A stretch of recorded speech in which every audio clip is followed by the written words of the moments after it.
ঐতিহ্যবাহী মন্দারডোলা ওয়ার্ড কর্তৃক আয়োজিত উদ্যোগে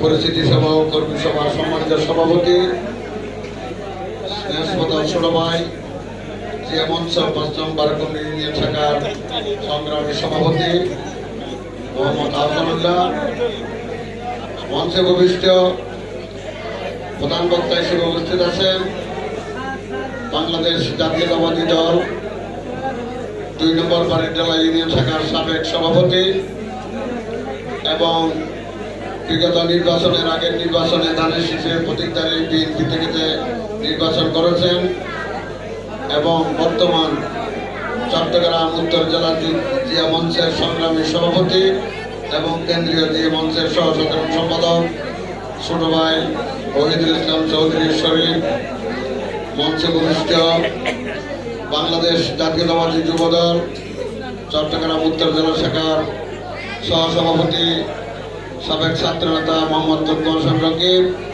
মঞ্চে উপবিষ্ট বাংলাদেশ জাতীয়তাবাদী মৎস্যজীবী দল সীতাকুণ্ড উপজেলা শাখার সংগ্রামী আহ্বায়ক মোহাম্মদ ইলিয়াস হোসেন, মঞ্চে উপবিষ্ট বাংলাদেশ জাতীয়তাবাদী দল ৩ নম্বর ঐতিহ্যবাহী মন্দারডোলা ওয়ার্ড বিএনপির সংগ্রামী সভাপতি আমার সহযোদ্ধা বন্ধুবর খোরশেদ আলম, আপনারা তাকে খোরশেদ মিস্ত্রি অথবা কন্ট্রাক্টর হিসেবে চিনেন। আমার সহপাঠী উপস্থিত আছেন ৩ নং মন্দারডোলা ওয়ার্ড বিএনপির সংগ্রামী সাধারণ সম্পাদক রেজাউল করিম কোকা, উপস্থিত সীতাকুণ্ড জিয়া মঞ্চের সিনিয়র যুগ্ম সম্পাদক শাহ ইমরান মোহাম্মদ শাহাবুদ্দিন, উপস্থিত আছেন বারাকুন্ড ইউনিয়ন বিএনপির সাবেক সাংগঠনিক সম্পাদক মোহাম্মদ জসিমউদ্দিন, উপস্থিত আছেন বাংলাদেশ জাতীয়তাবাদী যুবদল ৫ নম্বর বারাকুন্ড ইউনিয়ন শাখার সংগ্রামী সাধারণ সম্পাদক ছোট ভাই একরামুল হক, ৪ নম্বর ওয়ার্ড বিএনপির সংগ্রামী সাধারণ সম্পাদক ইসমাইল হোসেন বিষ্ণু, উপস্থিত আছেন জাতীয়তাবাদী যুবদল নেতা শহীদুল্লাহ, যুবদলের সাবেক সাধারণ সম্পাদক আব্দুল আলিম এবং মৎস্যজীবী দলের সাধারণ সম্পাদক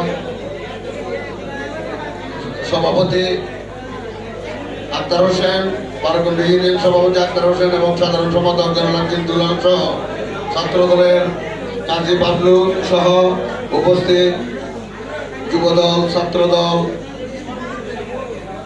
ছাত্রদল জিয়া মঞ্চের সিনিয়র সহসভাপতি দিদারুল আলম এবং আজকে অনুষ্ঠানের যে সঞ্চালক বারাকুন্ড ৫ নং ইউনিয়ন জিয়া মঞ্চের নবনির্বাচিত সাধারণ সম্পাদক ছোট ভাই মকসুদ আলী লিটন সহ আজকের সবাই উপস্থিত আমার নিজ প্রান্তীয় মাতৃভূমি বারাকুন্ডের ইউনিয়নের ৩ নম্বর ওয়ার্ডের ঐতিহ্যবাহী মন্দারডোলার সর্বস্তরের বিএনপি যুবদল ছাত্রদল স্বেচ্ছাসেবক দল শ্রমিক দল জিয়া মঞ্চ সহ সকল নেতৃবৃন্দকে জানাচ্ছি বাংলাদেশ জাতীয়তাবাদী দল সীতাকুণ্ড উপজেলা এবং চট্টগ্রাম উত্তর জেলা শাখার পক্ষ থেকে রক্তিম শুভেচ্ছা সংগ্রামী অভিনন্দন। সাথে সাথে জানাচ্ছি বিএনপির কেন্দ্রীয় সাবেক যুগ্ম মহাসচিব স্বৈরশাসনী শেখ হাসিনার আতঙ্ক, যার আতঙ্কে বিধ হয়ে একটি মিথ্যা মামলায় আপনাদের আমাদের প্রাণপ্রিয় নেতা মাটি মানুষের নেতা জনাব আসলাম চৌধুরীকে প্রায় 9.5 বছর কারাগারের অন্ধকার প্রকোষ্ঠে শেখ হাসিনার স্বৈরশাসনী বন্দী রেখেছিলেন। গত 20 জুলাই তিনি আপনার 20 আগস্ট তিনি স্বৈরশাসনীর কারাগার থেকে নিঃশর্ত মুক্তি লাভ করেন। আমরা এখানে আসার আগে ওনার সাথে সাক্ষাৎ করেছি, আমাদের মন্দারডোলা গ্রামের আজকের অনুষ্ঠানের কথা আপনাকে অবহিত করেছি। তো বন্ধুরা, আমার বক্তব্যের প্রারম্ভে শ্রদ্ধার সাথে স্মরণ করতে চাই বাংলাদেশের 1971 সালে আমাদের দেশকে স্বাধীন করতে গিয়ে যে সমস্ত বীর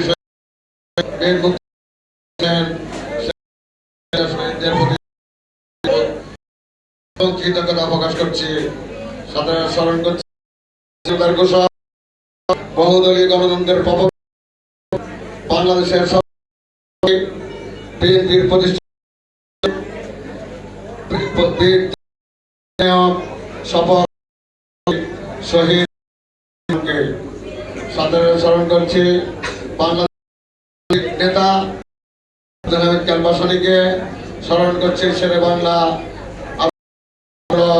যিনি ফজলুল হক নামে পরিচিত ফজলুল হক স্মরণ করছি। বাংলাদেশের আর এক জাতি শহীদ সরওয়ার, তিনি পাকিস্তানের বাঙালি প্রধানমন্ত্রী ছিলেন। এমনি ভাবে আজকে মুক্তিযুদ্ধের মাধ্যমে আমাদের দেশ স্বাধীনের পৃথিবীতে আমরা স্বাধীন মানচিত্র পেয়েছিলাম, কিন্তু ভৌগোলিক স্বাধীনতা আমরা সেদিন পাই নাই। যখন ছিল বলতে আমরা আমাদের সহযোগিতা করেছে, কিন্তু বিনিময়ে সেনাবাহিনী আত্মসমর্পণ করে সকল খাদ্য 6 মাস সকল প্রকারের 6 মাসের যুদ্ধ করার মতো অস্ত্র ছিল ভারতীয় বাহিনী যাওয়ার সময় লুট করে। সেই লুটের একমাত্র মেজর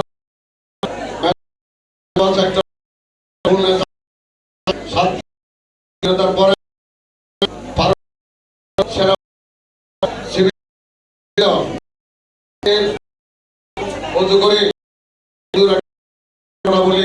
লোড়া পর্যন্ত তারা নিয়ে গেছে আমাদের কাছে, এখানে ডকুমেন্ট।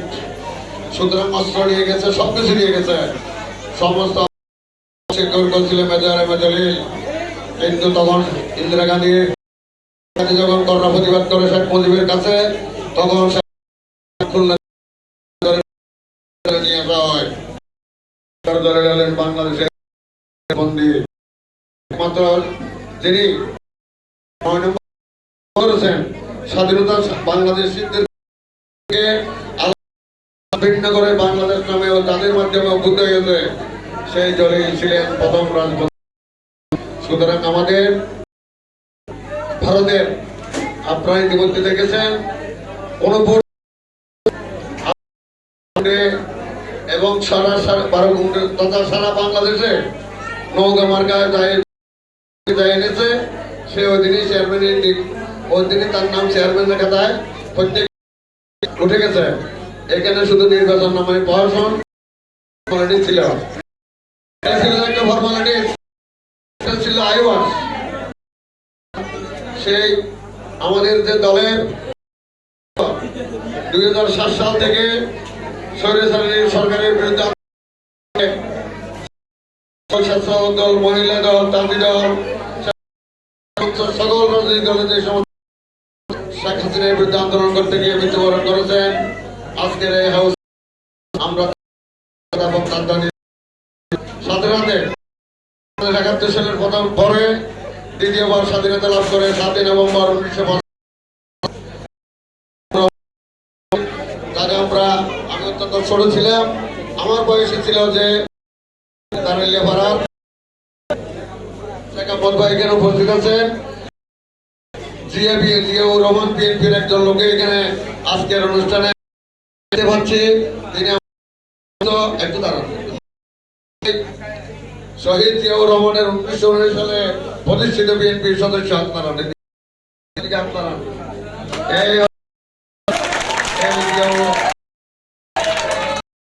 এই ভদ্রলোক হচ্ছেন 1919 সালে সেপ্টেম্বর বিএনপি প্রতিষ্ঠার পরে ছিল যখন প্রতিষ্ঠা ছিল।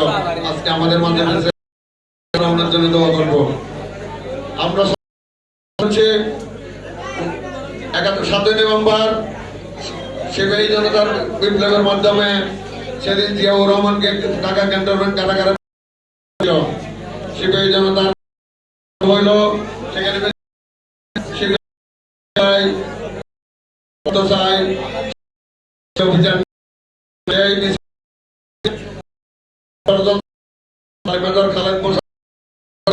মাধ্যমে জিয়াউর রহমানকে বন্দী করে রাখা হয়েছিল। সেই জিয়াউর রহমানকে ঢাকা ক্যান্টনমেন্ট কারাগার থেকে খালেদ মোশাররফ দেশপ্রেমিক সেনাবাহিনীর গুলিতে টিএফসিতে মন্দির, তখন বাংলাদেশের স্বাধীন সেনাপ্রধান জিয়াউর রহমান। আগে জিয়াউর রহমান আমরা 1975 সালে 15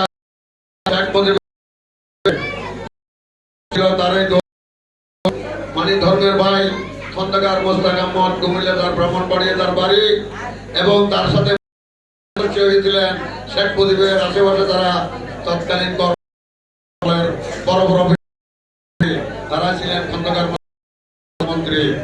জিয়াউর রহমান ছিলেন তখন সেনাবাহিনী প্রধান কর্নেল জিয়াকে তাদের পড়াশোনায় 65 সালের 6 সেপ্টেম্বর পাক ভারত যুদ্ধ হয়। সেই যুদ্ধে রণাঙ্গনে বিএনপির প্রতিষ্ঠাতা চেয়ারম্যান শহীদ রহমান রণাঙ্গন থেকে তারেক বাহিনী কমান্ডিং এ ছিলেন, সেটা ছিল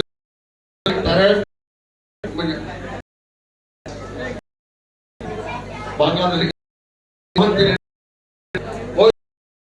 তিনি যুদ্ধ করেছেন ক্যাপ্টেন জিয়ার নাম শত্রু হিসেবে বাংলাদেশের সময় রহমানের থেকে 6 মাস জুনিয়র জেনারেল যার নামে তিনটা বাহিনী জিয়াউর রহমান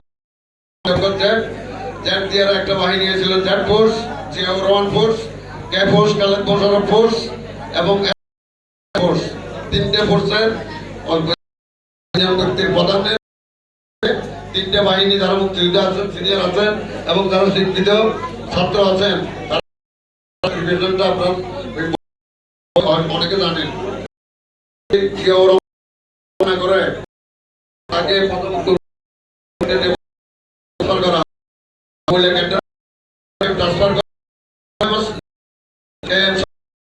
করা হয়।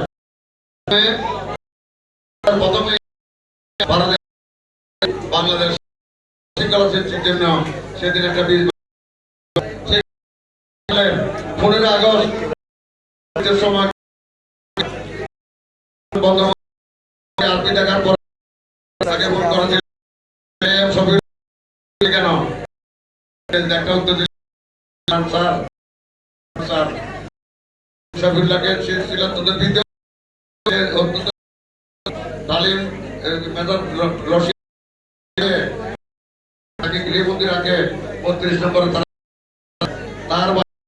তার নিজস্ব মৃত্যুতে কবরের কানতে কানতে যে কবরে পড়ে গেছে সেটা আগের দিন শেখ মুজিবের জন্য রাজবংশের গ্রস্ত নিয়ে শেখ মুজিবের করেছিলেন খন্দকার মোস্তাক। সেটা আমি তো আপনারা যে ইতিহাসে পাবেন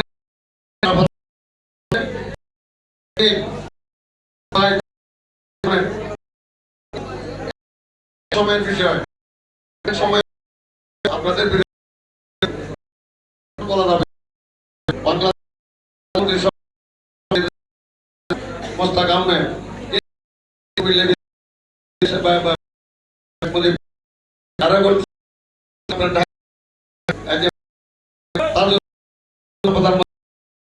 অস্থায়ী রাষ্ট্রপতি ওই যে শহীদ নজরুল ইসলাম, এই তার ক্ষোভ, তার এত কাজ করার পরও যেহেতু তার নাম প্রধানমন্ত্রীর ঘোষণা আসে নাই, শুদ্ধ খন্দকার মোস্তাক